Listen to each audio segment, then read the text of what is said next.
Up+Adam. Tractor systems are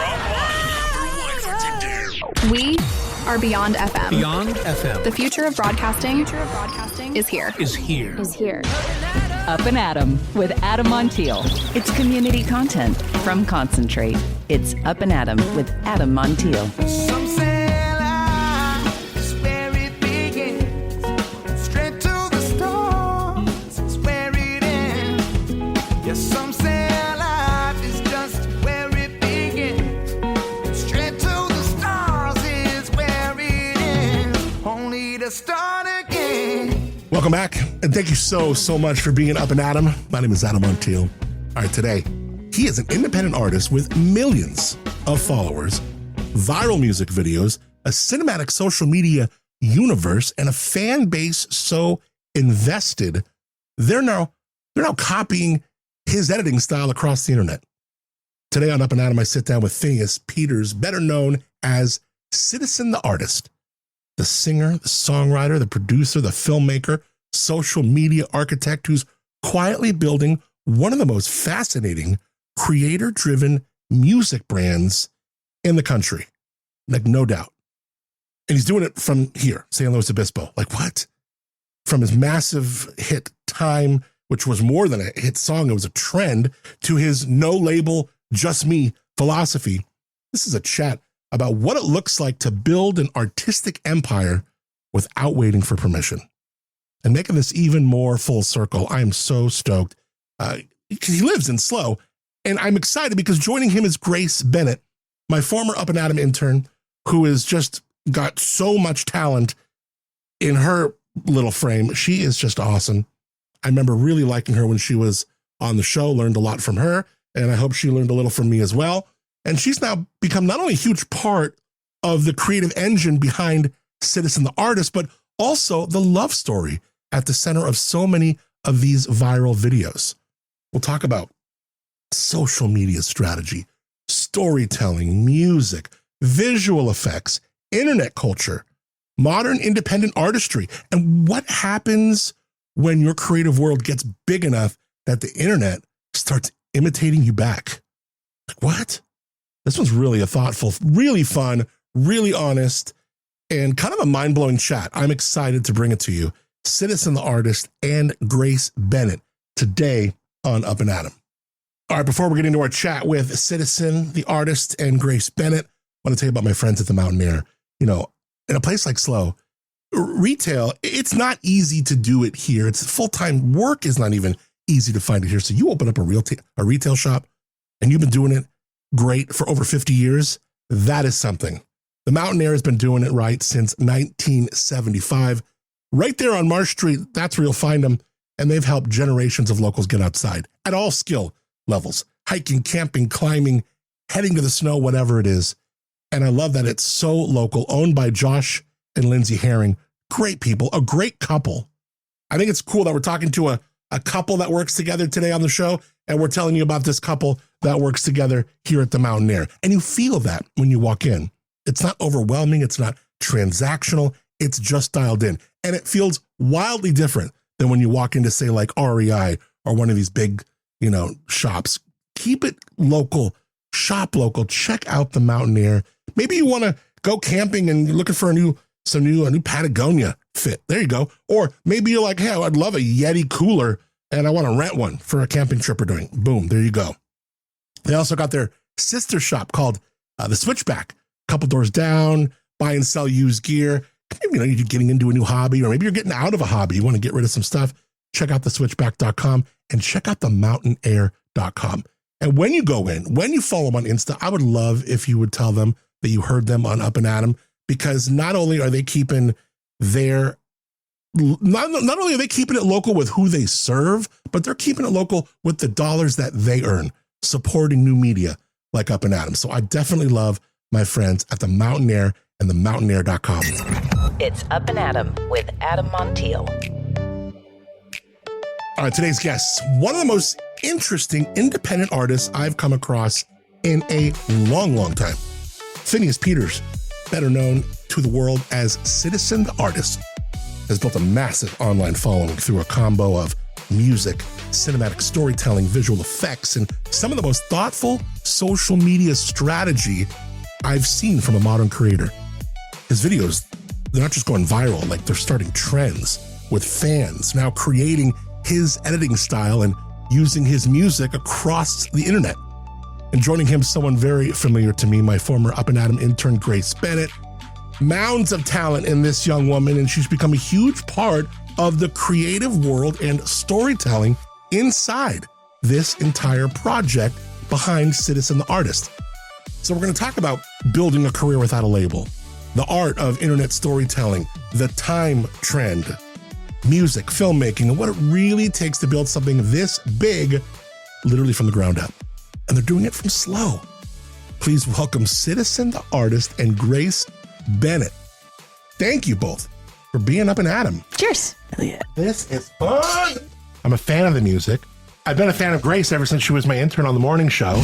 And then seeing like where you've come like with KSBY and like now you're doing this full time. So it's great to have you guys in here. Yes, Thanks for sir. having Thank you us. so much. Yeah, I'm honored to be on here. I love your energy. I'm excited to get to the convo, and I've been a fan of Grace since I met her. So I think everyone is. that's easy. Yeah. Circle.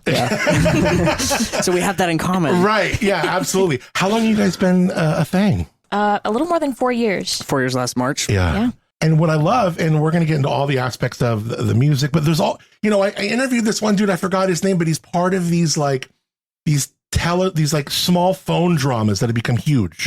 Where whether it's TikTok or socials, where you can be an actor in these dramas that have many, many parts, like a full length movie they shoot in a couple weeks, and they're all on the phone. What you guys are doing with Citizen the Artist and the storyline and the filming and the acting, I mean, it is really something. It's a whole other layer to all this, isn't it? Appreciate it. Yeah, for sure. That's a huge thing now. The whole short form vertical like multi-episode storytelling. Yes. And then there's like this thing where she's like taking her heel off and putting the camera in, and you really have this way of like getting behind the scenes too. And I'm not even sure if that's really how it was done, but it's just a fun way to like kind of act like we're going behind the scenes. I mean, what is the MO behind the way we shoot and the methodology of what we show to and how we break that fourth wall? Yeah, a lot of the like our main promotion format it involves like showing behind the scenes before the result. And I think I grew up watching like bonus features on DVDs for movies. Like I always love seeing the way the process is done. And I think that rings true for people now, and maybe even more so in the face of AI. Like the idea of people really caring about how things were put together seems to be more prevalent. Like it's more cared about by the fans too.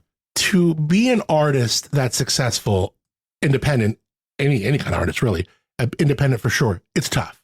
To be an influencer, to be known on social media, to have cutting edge, reels and film that are intriguing people and people are becoming fans of, it's tough. You're seemingly doing this parallel balancing act where you're able to do both. It is tough for sure. I mean, there was a lot of trial and error and just like decoding what went wrong in the early parts of the, like, that's the only way you can do it. There's no shortcut to figuring out like the system behind how to like reliably get attention. Essentially just how to learn marketing from the ground up. Is that what it is for you? It's marketing. It was. Now it's like just like creating in a vacuum, like just whatever we want to be making. It kind of takes the forefront, which we're able to do now because we did the groundwork of figuring out how to market like initially. So we know how to like apply the attention getting techniques on top of whatever we want to be making. Mm-hmm. So it's not dictating anymore what we have to produce. Mm-hmm. So therefore we can incorporate storylines and stuff that typically wouldn't do well online, given that it's like a larger barrier of entry for how much attention it requires. Yeah, great point. What was there a video that you guys can remember that go like, oh, that was the one that just like hit, went viral? It was the first one. That was the avalanche. First one. Yeah, I think it was to the song "You Haunt Me." Marilyn Monroe, Car Reaction. Marilyn Monroe. Yes. Okay. So the first one that went viral was a Car Reaction, which is like very personality based, very different from what we do now. Where we're sitting in the car, he plays me the song and I react to it. Yeah. Back then, we were utilizing a very special technique called lying a little bit. But now we call it acting. Now we call it Right. acting. Yeah. But we were pretending that we were just friends and that he had a crush on me, and he was broadcasting to all of his fan base that he had a crush on me and that I had no idea. And so he's trying to convey through these songs and these videos that we would make that he liked me. And so that's kind of what got fans hooked first. And from there, we kind of developed that storyline to evolve into, okay, we're now in love. Now we're going through these troubles. Now we're finally back together in our latest song. And now she's getting married. And then you find out it was all, I don't want to spoil anything, but Sure, yeah. well, right. I mean, but like it takes these elaborate turns. Where did you go? Okay, yeah, we got music. Yeah, we got great production, but no, let's put a real bona fide story to this. Right. Well, yeah, it's interesting that was the first thing that kind of worked. And it was just us trying to leverage like a instantly understandable character dynamic between the two of us. Because I just can't stop writing songs about her, and that's what you have to draw from the song to build the promo around it. So the song is about, my early on. This was actually early in our relationship too. So there's like a parallel, basically a retelling of our real life, but it definitely evolved into us realizing we could take whatever direction we want in terms of how we make it. So it doesn't have to be. Like essentially we grew a fourth wall between us and the audience. Yeah. Where we're no longer pretending it's a candid moment and we're just acknowledging that we're storytelling. Yeah. And I think that's more fun for us. So, I mean, that's kind of the bottom line we knew it would be more fun. So, is there more creation involved? Is there a method to the madness of TikTok, Instagram? I mean, there's a ton of people, artists, creators that would love to be able to tap into what you seemingly have tapped into. Are there rules that you go, we got to do this many a week, or we got to do this, or, make sure we do that? Is there a method to this madness, or I don't know, how do you look at that? Right. There's absolutely a method. I think anyone can learn it just by wash, rinse, and repeat, trying stuff and analyzing what worked about it and what didn't. Like that was the beginning of the journey for us, was just trying out promotion, because there's a lot of inspiration you can take from the people who are doing it. Like a lot of people are taking inspiration from me and implementing things that we do, which totally works. But I think like the key is really leaning into something unique about yourself. Like in terms of overall branding, that's super important. So the filmmaking thing was obviously the talking point for us. So you need branding wise, you need a talking point that makes you discussable. So I think there's millions of like data points that we've kind of registered and discussed as a team. Like these steps work, and it would take me all the rest of the hour to get through like 10% of them. But like put on a workshop or something. But anyone can figure these out just through that simple process of like really looking at your work and analyzing what worked about it and pushing that. So the first time we got a video that took off, obviously we pushed that as far into our unique like niche lane as we could go. And are you boosting these things? Or are you actually like putting money behind them? Everything is completely organic. I didn't have any money like to start this thing, and I've just funneled like streaming money as the songs get streams into like that's where 100% of the funding has come from. So the budget has increased slowly, just as our like attention has increased. As the audience size has increased, but the projects are still like the main expenses is just my team. So I have a 3-person team, including her. And we travel to like locations that embody the feeling of the song to really get the, we've realized this is a hugely important part of getting people to actually care about the song is make the video feel as much like the song as possible. Wow. Yeah. So that visual sonic cohesion, that marriage is really important. I think of it like, when you're on Instagram and you have like you have 1.5 million followers, it's like, well, we got to be very careful what we put out there and post, because it's going to be, it's very much out there in a big way. Are you more cautious now and more, do you almost like look at this like, oh, we got to be really specific how we're doing our posts, even our stories, now that there's a lot at stake? Yeah. I mean, we, maybe to my detriment, I'm cautious by by way of excluding parts of my personality. I think we've scrubbed out a lot of like candid personal moments, and I kind of want to be putting that back in. I think for the rest of the year, that'll be a bit of a journey to try to. I'm doing like podcasts and shit now, so yeah, that's cool. Most people, I realize my fans haven't heard me talk before, and it's like, well, that probably should be remedied.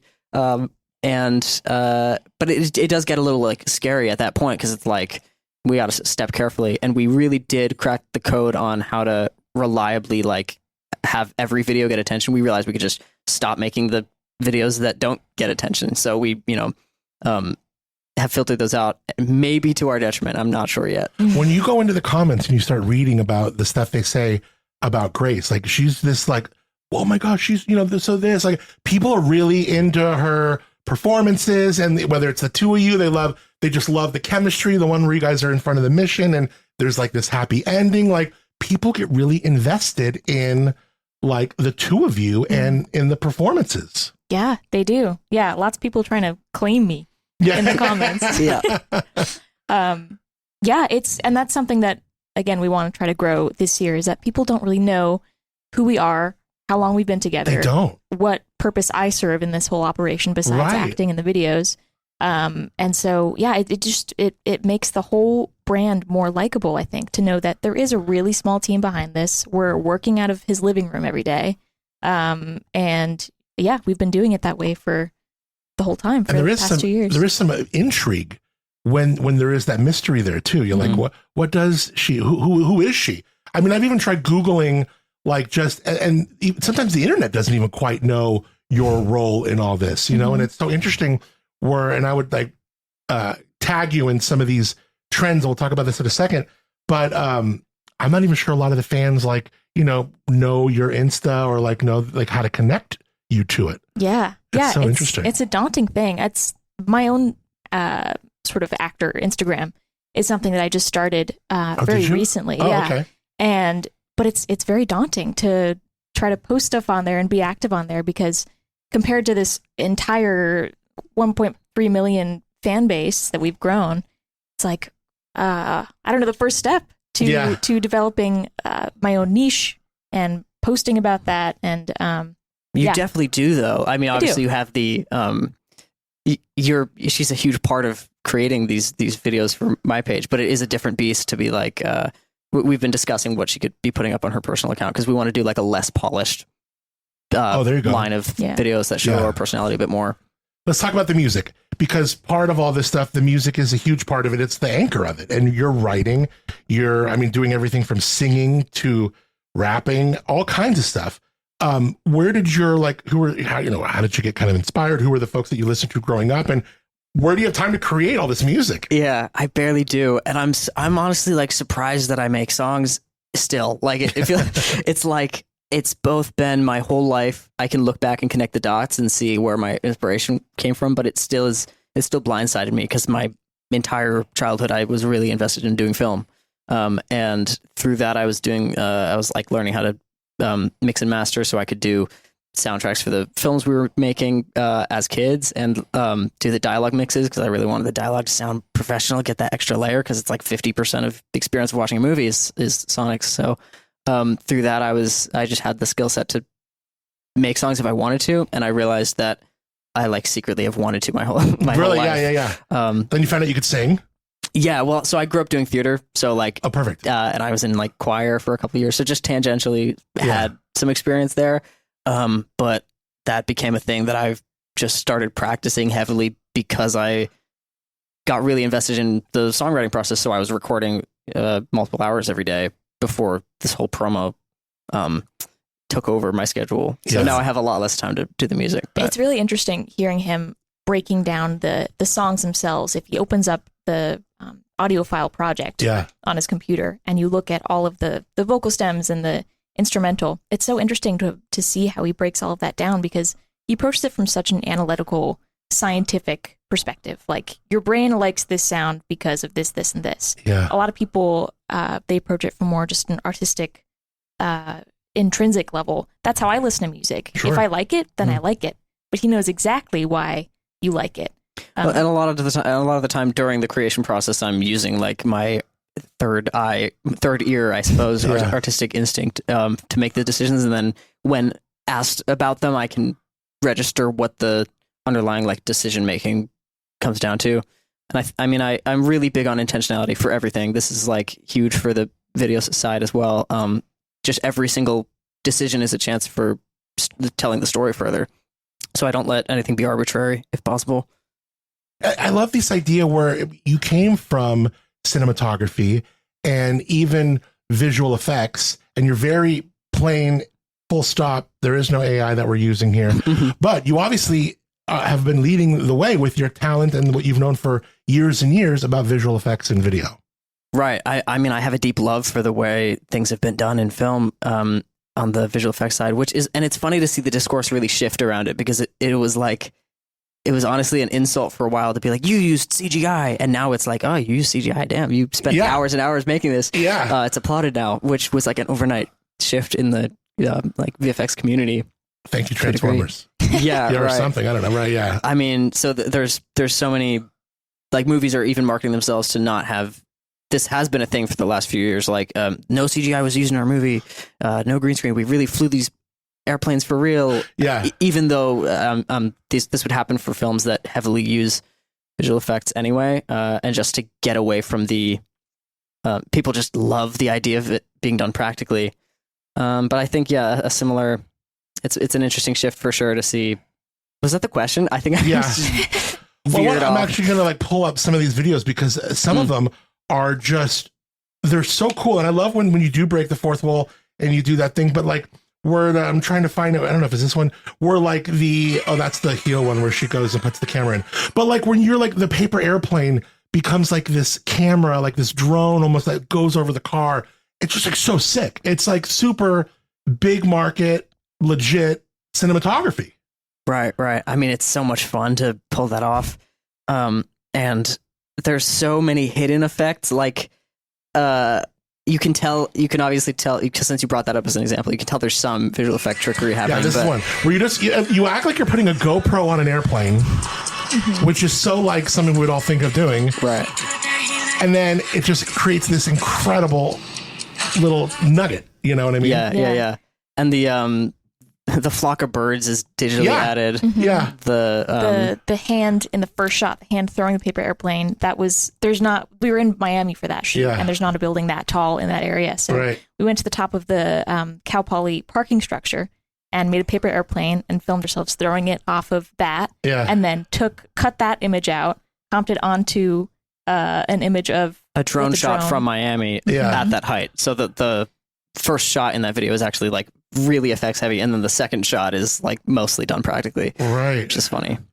And this really helps. I imagine the visual stimulation that you're able to accomplish here helps really people get into the music. Mm-hmm. You know, I mean, even though they're very different, like I would love the music even without the visual component. But for some reason, I mean, it's what Michael Jackson, made huge, right? Like let's literally make you a short film to accompany this piece of music. I'm glad you brought up the king. For real.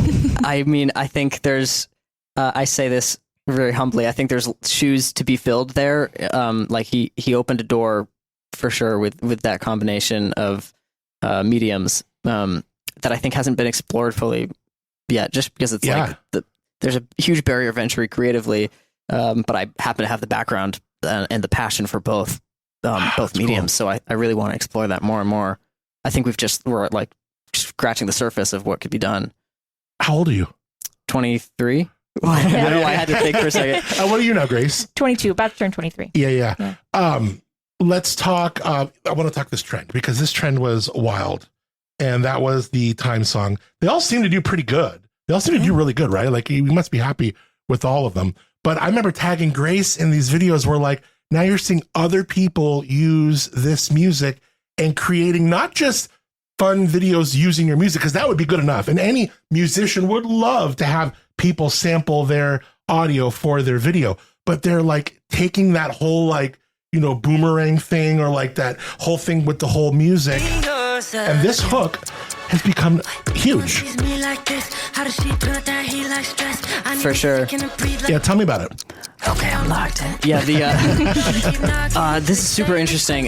This was a goal we set to start a trend, and I'm very, very pleased that we pulled it off on our first try. And I'm hoping we have the tool set now to like repeat this for future songs, because it's a huge advantage in terms of marketing, because we don't have to spam our content, or the one song for too long, and it can kind of have a life of its own as we move on to the next projects. And so I designed the song initially with this in mind.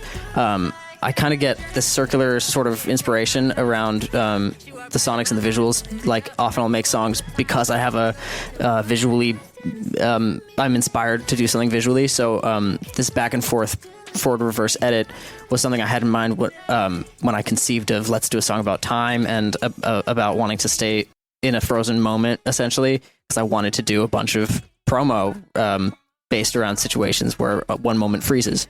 So that's why the song is called Time, about wanting more time. That's why that hi-hat is a watch ticking sound. Yeah. And that chopped up sample going back and forth was designed because it would fit that. So I also am super happy people picked up on it, because we kind of have a problem where our videos are so high effort now that they're hard to copy, which makes it like unideal for fans to pick up and run with, because it's like, where do you start? But we figured that effect was like reverse engineerable by anyone who knows enough about editing. Yeah.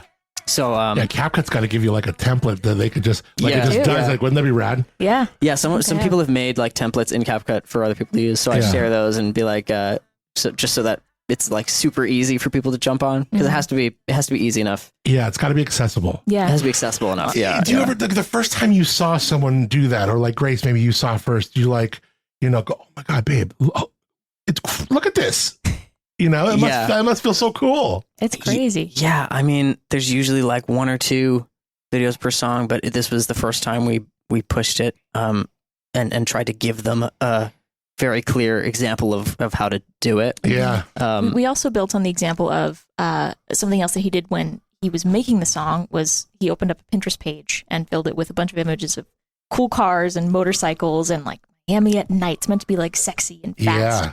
And so we tried to emulate that with the videos. There's a Ford Mustang that's in almost every video. That's pretty cool. And so what that did in turn was that the motorcycle community and the fast car community on Instagram picked up on the song and started using that as a trend. So that's kind of where the beginnings of the trend started happening with the motorcycle people and the car people. And now if you look at all the videos under that audio, it's like storytelling, it's editors, it's MMA fighters, it's bakers. Like, it's reached so many different types of people. That's so rad. Yeah. Yeah, I was literally watching car edits on loop while making the song just to make sure that it, which sounds a little like uninspired artistically, but just to make sure it functioned because we had this trend goal in mind. But yeah, I'm super happy that the biker community, that was a surprise, motorcyclists took it. Does the film aspect come easier than the music and the singing? Is there one where you feel like that's a talent that I really got to hone in on? Like, it's a little bit, does it come as naturally to me?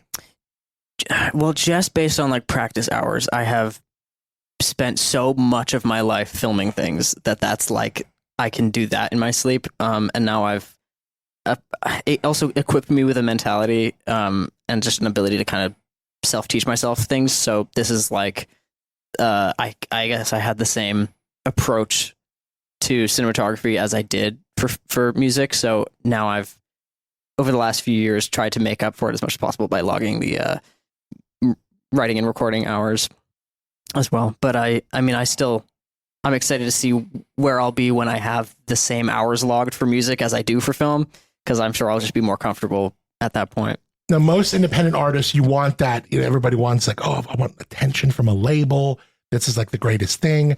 And you are seemingly these days a darling for a label, because you have this baked in following, 1.3 on Insta. You got tons of people over here. I mean, you got fans all over the place. You're doing it yourself.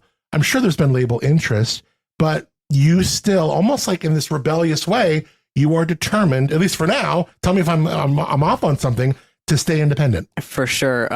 Yeah, we've gotten emails last summer. It was every single label I knew about at the time, like poured into the inbox. And we took a lot of meetings because I've always had an open mind about that. Yeah. Because obviously being scaled up and getting the industry connections could lead me to being able to like achieve my dreams in terms of like how I want to incorporate the film side, because that becomes a very like funding based thing.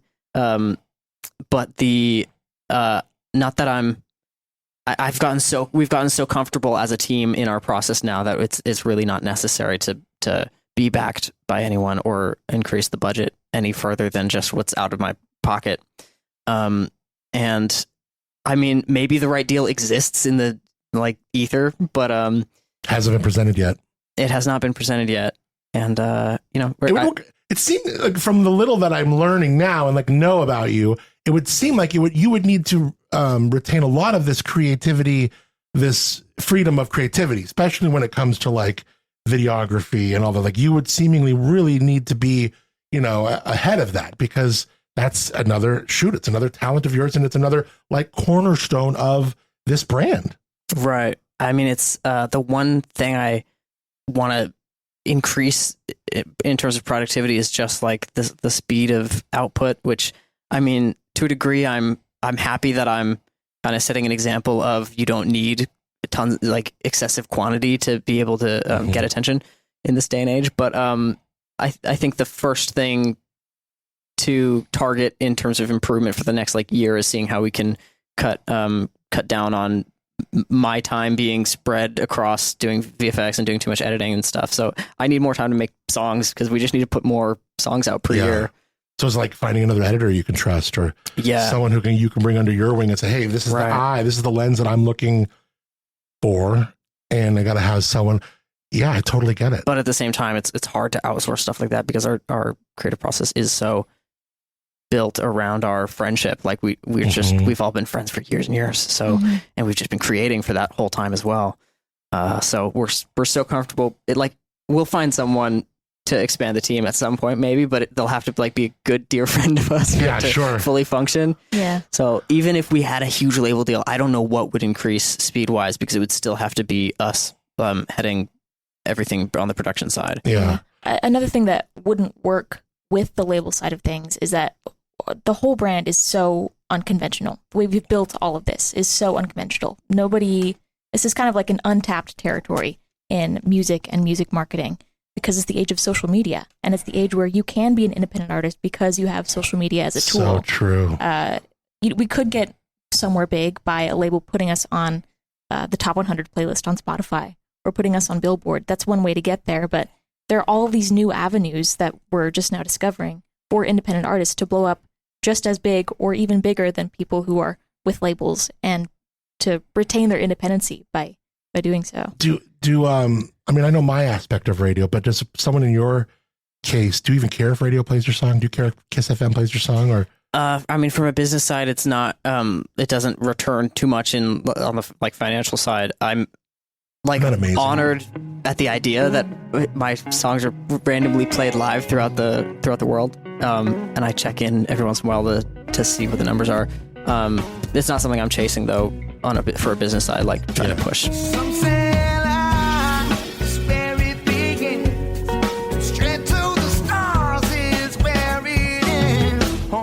Start again. Finn, Grace, thank you both for coming in. And I'll tell you, this is just part one of our conversation. Such a fascinating chat, because it's about so much more than just music. I love the idea of like storytelling, independence, creativity, internet culture, trying to master it, and building something completely on your own terms. You can follow Citizen the Artist across Instagram, TikTok, YouTube, of course, all the channels, and we got all them links in the show notes for you to check it out. Yeah, I mean, too much good stuff. We'll bring it back. We'll bring it back tomorrow, part 2 of our conversation with Citizen the Artist.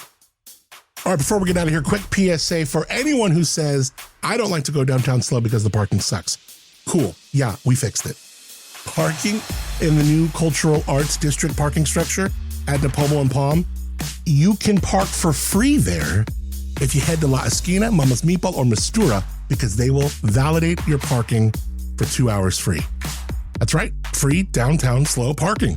So whether it's tacos and margs at La Esquina, maybe pasta and meatballs at Mama's or some bold flavors at Mistura, your parking is covered. Park, eat, validate, done. Get the full details now. Also links to all the restaurants at slowfreeparking.com. I want to thank our friends Moonshiner Collective for original music on the show called Start Again. Stream them wherever you get your music. Also moonshinercollective.com. The show recorded at SlowCal Studios in the heart of San Luis Obispo County, California. SlowCal, where the wine is world class, the people are real, and life is too beautiful to rush. For turns well taken, visit slowcal.com. It's SLOCAL, slowcal.com. Thanks for hanging out, connecting here. Means a ton. Until tomorrow, I'm Adam Montiel. Appreciate you for being Up and Adam. Some say life is where it begins. Straight to the stars is where it ends. Only to start again. Let's start again. We'll start again. Let's start